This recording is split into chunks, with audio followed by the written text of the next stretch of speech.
hi నమస్తే welcome to Mara media నేను మీ కేవీఆర్ కూటమి సర్కార్ 100 రోజుల పాలన మీద జనం అప్పుడే బెంబేలెత్తిపోతా ఉన్నారు కుక్క తిట్లు తిడతా ఉన్నారు సింపుల్ గా చెప్పాలంటే చంద్రబాబు పాలన అంటేనే విరక్తి పుడుతోంది సార్ అని చెప్పి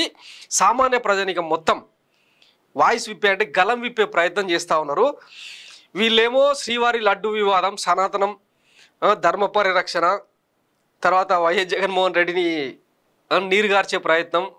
వైసీపీని లేకుండా చేసే ప్రయత్నం ఇవి తెర వెనుకలు జరుగుతూ ఉన్నాయి ఒకవైపేమో ఇసుక దోపిడి మరోవైపేమో మద్యం షాపులను ఇష్టానుసారంగా ఎవరికి అంటే తమ అనుచరులకు అస్మదీయులకు కట్టబెట్టే ప్రయత్నం ఇవన్నీ జరుగుతూ ఉన్నాయి అంటే ఎక్కడెక్కడైతే సంపద సృష్టి జరుగుతుందో అక్కడ మనలోకి పెద్దపీట వేయడం సామాన్యులను మాత్రం నడ్డి వీర్చేయడం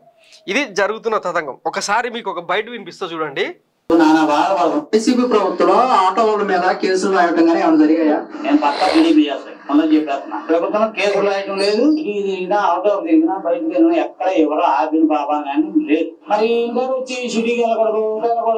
అని ఎక్కడ పడితే అక్కడ ఆపేస్తున్నాను పోలీసు మరి ఏం నేను బతకాలి ఏం చేయాలి మళ్ళీ ఎప్పుడు పోతున్నా అన్నాడు మరి మా బతిది ఏంటి లే కదా అది వచ్చారు కదా అందరూ బతికేవాళ్ళు ఇప్పుడు మేమున్నాం పాలకాలు లేవు నానా బాధపడము కానీ ఈసారి నాకు కూడా ఎస్ట్ వచ్చింది ఎందుకంటే ఎక్కిన కానీ ఆటోల మీద పడుతున్నాడు నాకు కూడా ఎరక్తి వచ్చింది పక్క టీడీపీ పార్టీ కార్యకర్త ఆటో రోడ్డు మీదకి తీయాలంటేనే భయం పుడుతుందంట ఎక్కడ పడితే అక్కడ పోలీసులు ఆపి చెకింగ్ల పేరుతో ఫైన్ల పేరుతో వాళ్ళ ఉసురు తీస్తూ ఉన్నారు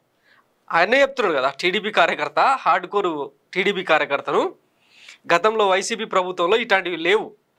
మొత్తం రాష్ట్ర వ్యాప్తంగా తిరిగే వెసులుబాటు ఉండే అని చెప్పి చెప్తా ఉన్నాడు అనమాట ఇది ఒక ఆస్పెక్ట్ అయితే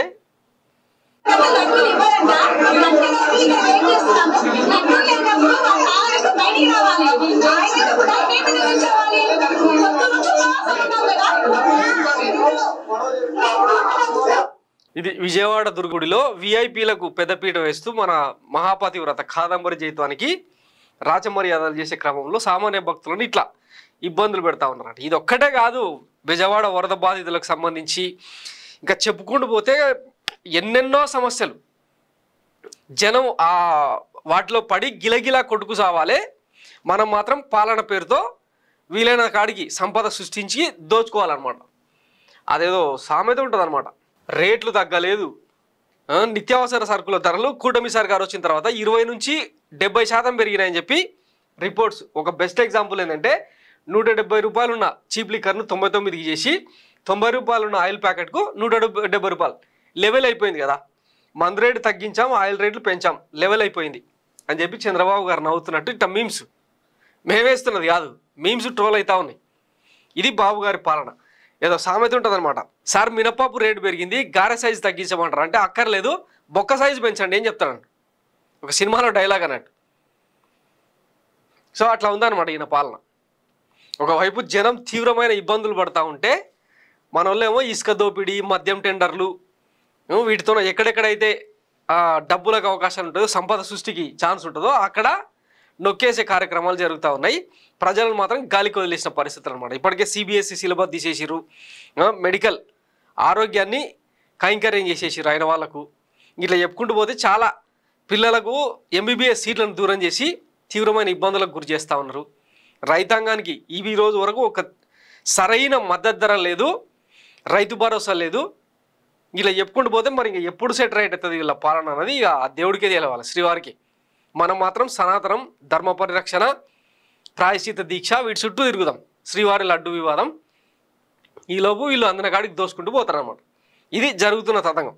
ఈరోజు ఢిల్లీ పోతుందని చెప్పి మన పత్రికలు పెద్ద ఎత్తున వార్తలు రాస్తూ ఉన్నాయి కనీసం ఆ విశాఖ స్టీల్ ప్లాంట్ ప్రైవేటీకరణను ఆపేలాగా పోలవరం పూర్తయ్యేలాగా అమరావతి రాజధానే ఇప్పుడు ఆంధ్రప్రదేశ్కు గుర్తింపు చంద్రబాబు గారికి జీవితకాల మెమొరీస్ని మిగిల్చే అంటే చివరి దశలో ఉన్న నేపథ్యంలో జీవితకాల మెమొరీస్ని మిగిల్చే కట్టడాలు అనమాట అవి సో వీటి కోణంలోనన్నా కొంచెం మూవ్ చేయండి సార్ అని చెప్పి రాష్ట్ర ప్రజలు అడుగుతూ ఉన్నారనమాట ఏం చేస్తారో బాబు గారికి తెలియాలి చూద్దాం ఏం జరుగుతుంది అన్నది ఈరోజు ఢిల్లీ పర్యటన తర్వాత మళ్ళీ డీటెయిల్గా అక్కడి నుంచి వచ్చే అవుట్పుట్ ఏందన్నది మళ్ళీ మాట్లాడుకుందాం thanks for watching Mara media నేను మీ కేవీఆర్ థ్యాంక్ యూ